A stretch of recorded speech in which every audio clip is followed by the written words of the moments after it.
Ya, itu benar. Saya Jamal Abidin. Di sini saya akan menjelaskan terkait kasus TPPO yang kembali terjadi di Kabupaten Tasikmalaya. Total ada 7 warga yang berasal dari Kecamatan Bojong Asih, Kecamatan Karangtunggal maupun Kecamatan Salawu. Di mana 7 orang ini memang menjadi korban TPPO di Kamboja.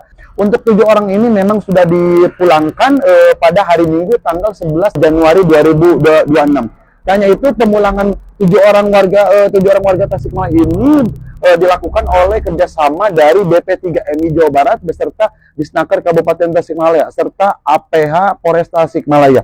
Bahkan hanya itu saat ini pihak Pemkab Tasikmalaya masih melakukan penelusuran dan pendataan untuk jumlah warga yang memang belum dipulangkan di Kamboja. Mengetahui apa kisah mereka, saksikan liputan saksi mata di Tribun.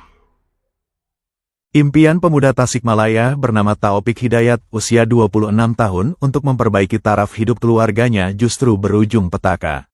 Warga desa Kutawaringin, Kecamatan Salawu, Kabupaten Tasikmalaya, Jawa Barat ini menjadi korban tindak pidana perdagangan orang di Kamboja. Alih-alih bekerja sebagai admin online shop seperti yang dijanjikan, Taufik justru dipaksa menjadi operator penipuan daring atau scammer dengan jam kerja tak manusiawi dan ancaman siksaan fisik. Kisah pilu ini bermula pada April tahun 2025. Saat itu, Taufik yang bekerja sebagai penyortir manggis di Medan, Sumatera Utara, mendapat tawaran dari rekannya bernama Zidan. Ia diimingi pekerjaan mentereng di Malaysia sebagai pegawai online shop dengan gaji besar. Tanpa curiga, Taufik berangkat pada Mei tahun 2025 menggunakan paspor wisata. Namun, sesampainya di Malaysia, ia justru dijemput oleh sindikat dan langsung dibawa menyeberang ke Kamboja. Di Kamboja, Taufik ditempatkan di sebuah penampungan bersama ribuan orang lainnya, termasuk dari Afrika dan Cina. Ia dipaksa bekerja 14 jam sehari, mulai pukul 8.30 hingga pukul 23.30 waktu setempat. Tugasnya adalah mencari korban warga Indonesia melalui Instagram, Facebook, dan TikTok untuk ditipu. Ia dijanjikan gaji 5 juta rupiah, namun syaratnya harus mencapai target penipuan. Karena tak tega dan tak pernah berhasil menipu orang, Taufik tak pernah menerima gaji sepeser pun selama 8 bulan. Malah, hukuman fisik dan verbal yang ia terima. Taufik mengaku pernah dihukum push up hingga 1000 kali karena tidak mencapai target. Akan tetapi, yang paling ia mengingat justru makian dengan sebutan nama binatang, sehingga membuat mentalnya jatuh. Puncak penderitaan Taufik terjadi ketika perusahaan scam tersebut menganggapnya tidak menguntungkan. Dirinya hendak dijual ke perusahaan sindikat lain. Di tengah perjalanan pemindahan itulah, Taufik melihat celah dan nekat melarikan diri. Saat di jalan, Taufik nekat kabur. Awalnya sendiri, namun di tengah perjalanan ia bertemu sesama orang Tasikmalaya yang bernasib sama. Berbekal keberanian, mereka meminta bantuan warga lokal Kamboja untuk diantar ke kantor polisi dan kedutaan besar Republik Indonesia. Setelah sempat bersembunyi di penginapan selama 3 minggu, Taufik akhirnya berhasil dipulangkan ke tanah air pada awal Januari tahun 2026. Kini, meski pulang tanpa membawa uang sepeser pun, Taufik bersyukur nyawanya masih selamat dan bisa berkumpul kembali dengan 2 anaknya di Tasikmalaya.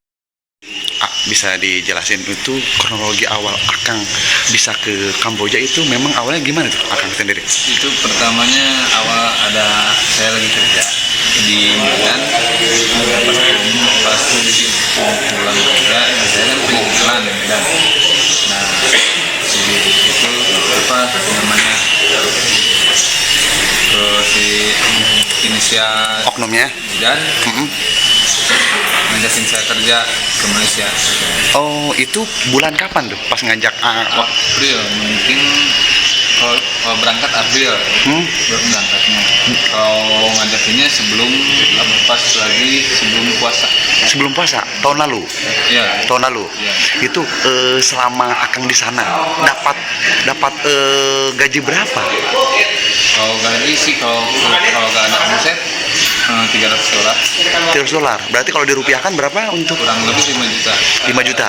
Itu rutin per bulan atau mungkin tidak? Per bulan. Per bulan. Itu lancar nggak? Kalau di perusahaan yang saya kerja lancar, alhamdulillah. Lancar. Itu berarti Akang mulai kerja dari bulan? Dari bulan April akhir.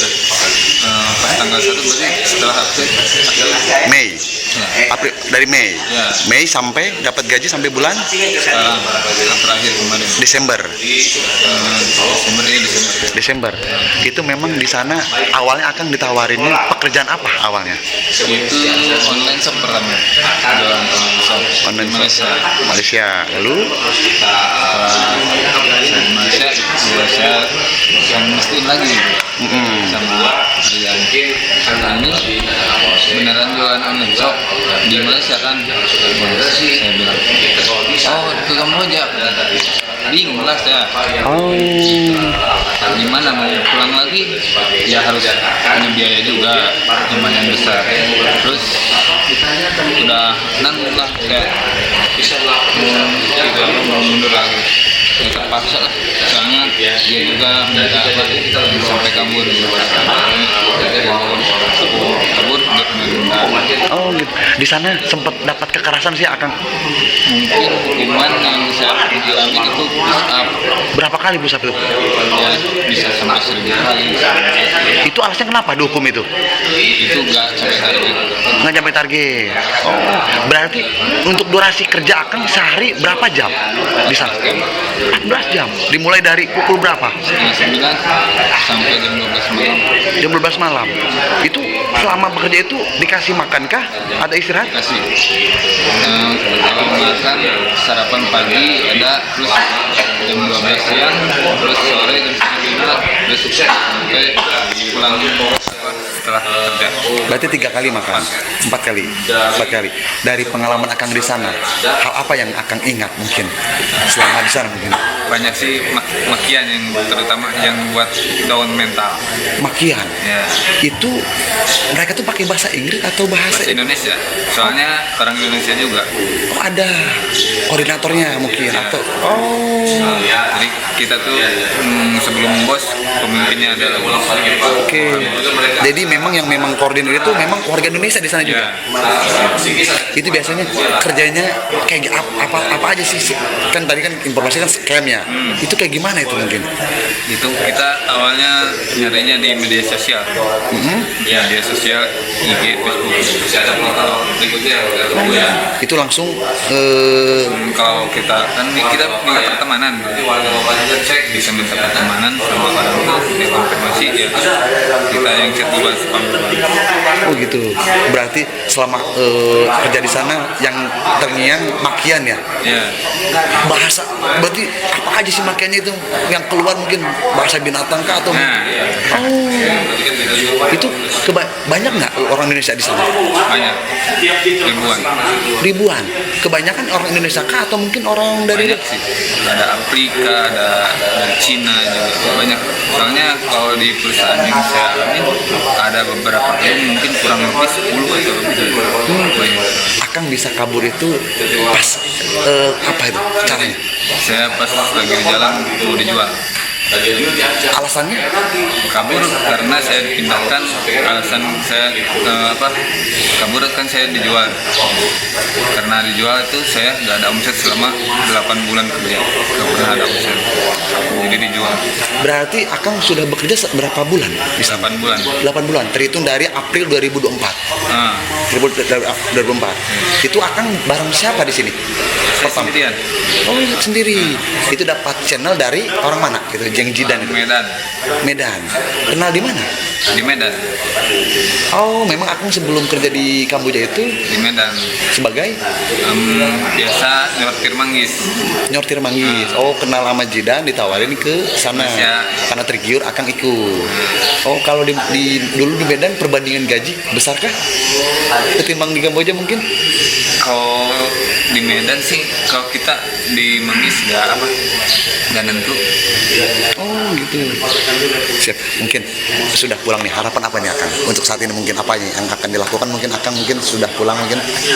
Ya, sangat bersyukur lah, alhamdulillah bisa selamat sampai negara saya sendiri gitu.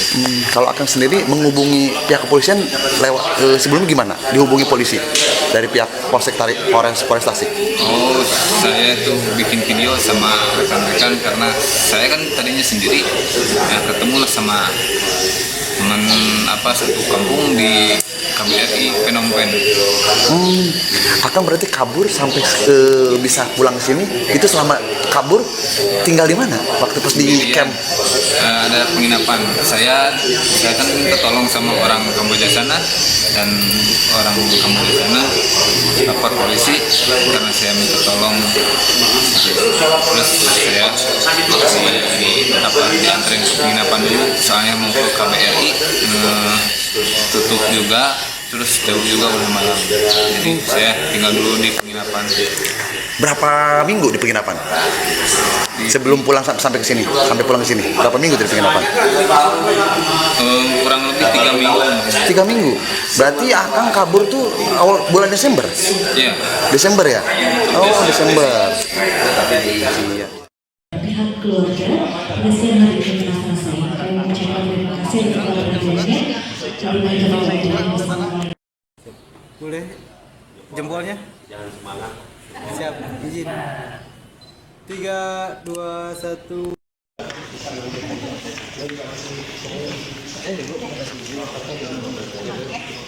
Terus selanjutnya apa? No. Izin, Mbak. 3, 2, 1. Izin, 3, 2, 1. Silakan untuk berbaris. Model ke Kamboja, ya. Di Kamboja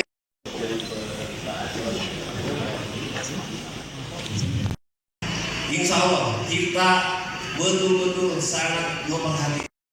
Ke Thailand dengan paspor wisata aja bisa direkomendasikan.